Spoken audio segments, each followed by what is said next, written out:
এই সুন্দর রিসোর্টটার নাম হলো ত্রিবেণীর। কক্সবাজারে যে এত সুন্দর একটা রিসোর্ট ছিল এটা আসলেই আমার জানা ছিল না। আমরা এখানে চেক ইন প্রসেস শেষ করে বাইরে বসেই সবাই বেশ কিছুক্ষণ গল্প করছিলাম। গল্প শেষ করে সবাই খুব দ্রুতই দুপুরের খাবার খেয়ে নিয়েছিলাম, কারণ হচ্ছে দুপুরের খাবার শেষে আমাদের একটা নৌকা রাইড অ্যাক্টিভিটিস ছিল, যেটা আমাদের এই প্যাকেজের সাথে ইনক্লুড করা ছিল। তো সবাই মিলে দুপুরের খাবার খেয়ে বেরিয়ে পড়লাম নৌকায় করে সমুদ্রের পাড়ে যাওয়ার জন্য। আমরা এখন নৌকায় করে এই রেজু খালটা পার হয়ে আমরা চলে যাব লাল কাঁকড়ার বিচে। আমরা এই তো চলে এলাম হচ্ছে লাল কাঁকড়ার বিচে। এখানে যে এত সুন্দর লাল কাঁকড়া দেখতে পাবো এটা আমি ভাবি নাই। ওই দিনই আমি প্রথম এত লাল কাঁকড়া একসাথে দেখতে পেয়েছি, খুব ভালো লাগছিল।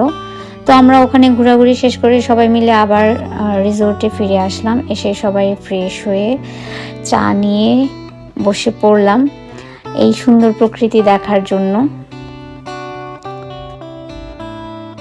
এখানে বসে আব্বু খুব আরাম করে প্রকৃতি দেখছিল আর ঠান্ডা বাতাস খাচ্ছিল, আর আমি এখানে একটু দোল খাচ্ছিলাম।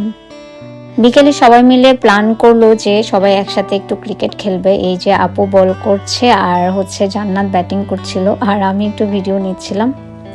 এখানে আপনারা চাইলে রাতে ক্যাম্প ফায়ারও করতে পারবেন, যেটা রিসোর্ট থেকে ওরা ব্যবস্থা করে দিবে। সকালে ঘুম থেকে উঠেই টুক করে আমি একটু শাড়ি পরে নিলাম। শাড়ি পরে একটু ঘোরাঘুরি করে সবাই সকালের নাস্তা শেষ করে আমরা আবার বেরিয়ে পড়লাম।